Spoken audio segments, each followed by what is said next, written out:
राजा हरिश्चंद्र की कहानी। सत्य, धर्म और निष्ठा के प्रतीक माने जाने वाले राजा हरिश्चंद्र की कहानी सतयुग के महान शासकों में से एक की कहानी है। यह कहानी न केवल हमारे समाज के आदर्श मूल्य स्थापित करती है, बल्कि जीवन में सत्य और धर्म का महत्व भी समझाती है। राजा हरिश्चंद्र, जो सूर्यवंशी कुल के गौरव थे, उन्होंने सत्य और न्याय के पालन में अपने परिवार, राज्य और हर सुख सुविधा का त्याग किया। उनकी यह कथा अनगिनत पीढ़ियों को प्रेरणा देती रही है। राजा हरिश्चंद्र सूर्यवंशी इक्ष्वाकु वंश के राजा थे। वे अयोध्या राज्य पर शासन करते थे और उनके राज्य में प्रजा सुखी और शांतिपूर्ण जीवन व्यतीत करती थी। उनका शासनकाल न्याय और धर्म का प्रतीक था। वे अपनी सत्यनिष्ठा, धर्मपरायणता और परोपकारिता के लिए प्रसिद्ध थे।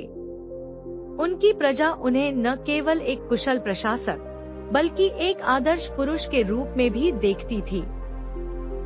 एक रात राजा हरिश्चंद्र ने स्वप्न में देखा कि वे एक महान यज्ञ कर रहे हैं। यह यज्ञ केवल उनके राज्य के लिए नहीं, बल्कि समस्त विश्व के कल्याण के लिए था। इस स्वप्न ने उन्हें गहराई से प्रभावित किया और उन्होंने तय किया कि इस यज्ञ को साकार रूप देना है। यज्ञ की तैयारी के लिए उन्होंने अपने गुरुओं और मंत्रियों से परामर्श लिया। यज्ञ की प्रक्रिया शुरू होते ही उनकी परीक्षा का दौर प्रारंभ हो गया। ऋषि विश्वामित्र, जो तप और योग में अत्यंत सिद्ध थे, उन्होंने हरिश्चंद्र की सत्यप्रियता और धर्म के प्रति उनके समर्पण की परीक्षा लेने का निश्चय किया। ऋषि विश्वामित्र राजा हरिश्चंद्र के यज्ञ के बीच प्रकट हुए और उन्होंने राजा से भारी दक्षिणा की मांग की। सत्य के प्रति समर्पित हरिश्चंद्र ने उनकी मांग को स्वीकार कर लिया। उन्होंने राज्य के खजाने से दक्षिणा चुकाने का प्रयास किया, लेकिन ऋषि ने इसे पर्याप्त नहीं माना। ऋषि विश्वामित्र ने और अधिक दक्षिणा की मांग की और हरिश्चंद्र ने इसके लिए अपनी संपत्ति, महल और अंततः अपने राज्य को भी त्याग दिया। राजा ने अपनी प्रजा को अलविदा कहा और अपनी पत्नी तारामती और पुत्र रोहित के साथ वन की ओर प्रस्थान कर गए। यह त्याग केवल एक राजा का नहीं था, बल्कि सत्य और धर्म के प्रति उनकी अटूट निष्ठा का प्रतीक था। उन्होंने अपने कर्तव्य को प्रजा और धर्म के प्रति सर्वोपरि माना। राजा हरिश्चंद्र ने अपनी पत्नी तारामती और पुत्र रोहित के साथ वन में रहकर अत्यंत कठिन जीवन जीना शुरू किया। उनका जीवन संघर्ष और तपस्या का पर्याय बन गया। वनवास में उनका सामना कई कठिनाइयों से हुआ, लेकिन उन्होंने कभी भी सत्य और धर्म का मार्ग नहीं छोड़ा। ऋषि विश्वामित्र ने उनकी परीक्षा को और कठोर बनाने का निर्णय लिया। उन्होंने हरिश्चंद्र को आदेश दिया कि वे अपने परिवार का भरण पोषण करने के लिए स्वयं को किसी को बेच दें। धर्म पालन के लिए हरिश्चंद्र ने इस आदेश को भी स्वीकार कर लिया। हरिश्चंद्र ने स्वयं को काशी के एक डोम यानी श्मशान कर्मी के पास बेच दिया। डोम ने उन्हें श्मशान में काम करने की जिम्मेदारी दी। उनका कार्य शवों का अंतिम संस्कार करना और उसके लिए कर वसूलना था। यह कार्य अत्यंत कठिन और अपमानजनक था, लेकिन राजा हरिश्चंद्र ने इसे भी पूरी निष्ठा और सत्य के साथ निभाया। उनकी पत्नी तारामती ने स्वयं को एक ब्राह्मण के घर में नौकरानी के रूप में बेच दिया। उनका पुत्र रोहित भी इस कठिन जीवन का हिस्सा बना। परिवार ने अत्यंत गरीबी और कठिन परिस्थितियों में जीवन यापन किया, लेकिन सत्य और धर्म का मार्ग कभी नहीं छोड़ा। हरिश्चंद्र की परीक्षा का चरम उस समय आया जब उनके पुत्र रोहित को जंगल में एक सर्प ने काट लिया और उसकी मृत्यु हो गई।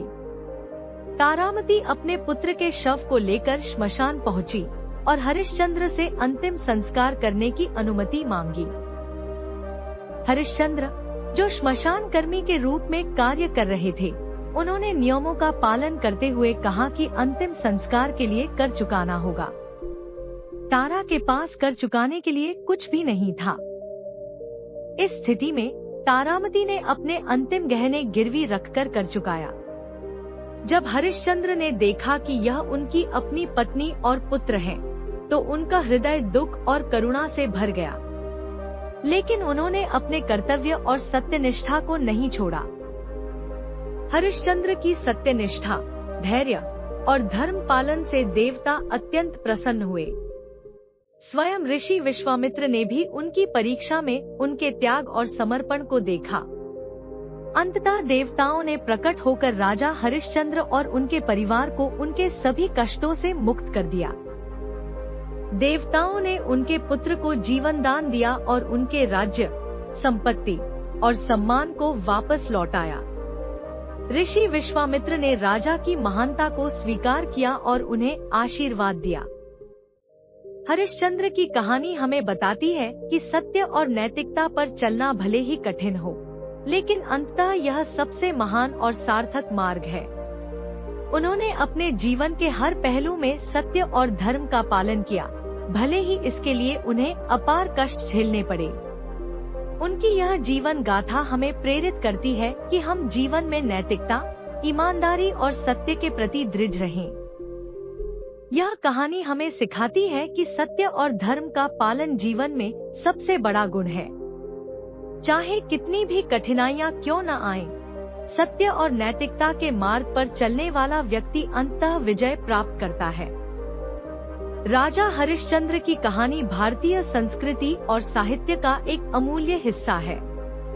यह न केवल एक महान राजा की गाथा है, बल्कि यह मानवता के लिए एक प्रेरणा स्रोत भी है। सत्य और धर्म के प्रति उनका समर्पण हमें सिखाता है कि जीवन में नैतिकता, ईमानदारी और धर्म का पालन करना ही सबसे महत्वपूर्ण है। राजा हरिश्चंद्र का नाम भारतीय संस्कृति में सत्य और धर्म के प्रतीक के रूप में अमर है। धन्यवाद।